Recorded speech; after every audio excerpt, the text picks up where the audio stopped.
I'm starting a unique job today. It's not a big job, but it's got some challenges because one area that I have to repair, a little stain and a crack, is 18.5 feet from the floor. It's right in front of the chimney there. What makes it challenging is where it is, because to use an extension ladder, if you put it on the chimney, it's going to crunch that in and then your ladder is going to slide and you're going to fall. To put it on the back wall, this shelf comes out too far and it would kick the bottom out too far. And again, you'd go up, slide, and get injured. The other thing you could do if you had a ladder tall enough is put it on that ledge up there and then try to work through it or around the side of it. I don't think I even have a ladder that high. The safest way to do it, to get your body up there and work on it, would be to erect scaffolding in here. It's just a small job. I'm just one person. I did it one time years ago outside, and that was a pain to try to do that by yourself. So what I'm going to do is work with extension poles and this gadget here that's going to hold a brush. So we got that stain and the crack up there, and then also in here there's a lot of areas that have cracked corner bead, or this bull nose they put on there. It seems mostly around the fireplace. So I'm going to get whatever is loose off of there and get some caulking on there, maybe a little bit of spackle. But for that place up there, first I need to get some peel bonding primer on that, because it does have that crack and this is like a glue. So I want to get that on there and kind of glue that in place. And then I'll get some oil-based primer on there to conceal the water stain. I found the paint in the garage. Looks like they had it matched a couple months ago. They did some touch-ups in here, so I'm going to use that. First thing I'm going to do is get this on the crack up there.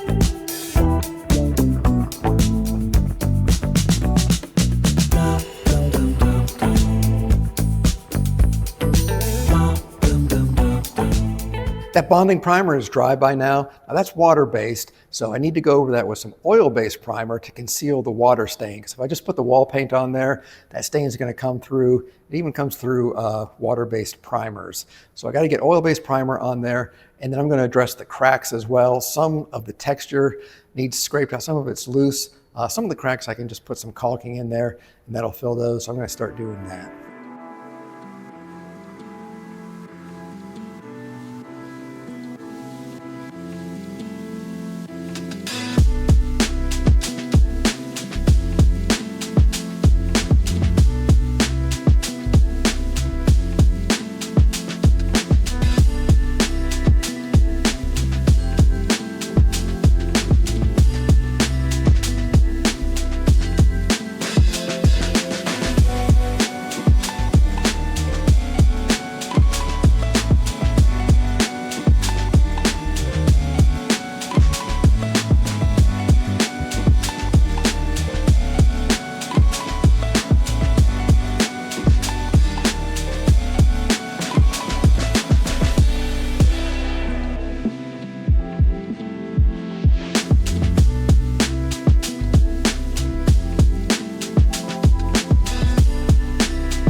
I got everything prepped. It's all primed, caulked, and spackled. I'm gonna get some wall paint on there.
All right, got it painted, all buttoned up. Just got to get my stuff out of here. So I got those cracks filled.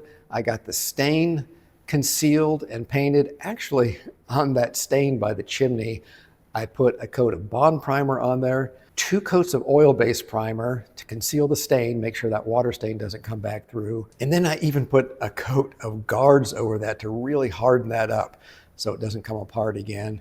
And then 2 top coats of paint. Takeaways from this job: that gadget that holds the brush that goes on the extender pole, that thing was very valuable for this job. They're inexpensive too. I think that was 15 or 20 bucks. Don't use it very often. I think I used it once about 9 months ago. Yeah, it can work really good, but man, it takes a lot of skill and you gotta be steady with that. I was fortunate here, they had the same paint on the walls and the ceiling there, but I still had to be careful around that chimney. So if you're trying to use it for high walls and you have like white ceilings, you do not wanna make a mistake and get that paint on the ceiling because you already can't reach it.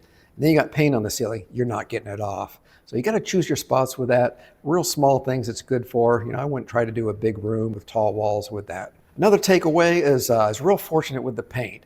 They had fresh paint here that was mixed up about 6 months ago. They must have done touch-ups somewhere. It matched like perfectly. If you need to do touch-ups, which I hate that word, that's a whole nother discussion, but if you do have to do touch-ups where you're not doing corner to corner, ceiling to floor, flat paint is your friend. It's harder to see the touch-ups. It blends in better. I think because the paint's flat, it kind of absorbs into the wall, whereas when you get into sheens, it kind of puts a barrier on there and the paint builds out. So you're seeing that what they call flashing, or in the industry, they call it side sheen, and you can see the paint a lot more, especially if you're looking straight on. Sometimes you don't see it as much, but you get to the side, you see the side sheen because that millage is building out from the wall. But luckily this was flat, it blended in really good. Hey, you got questions, complaints, leave them down below. Thanks for watching. Best of luck to you on your paint project and see you at the next job.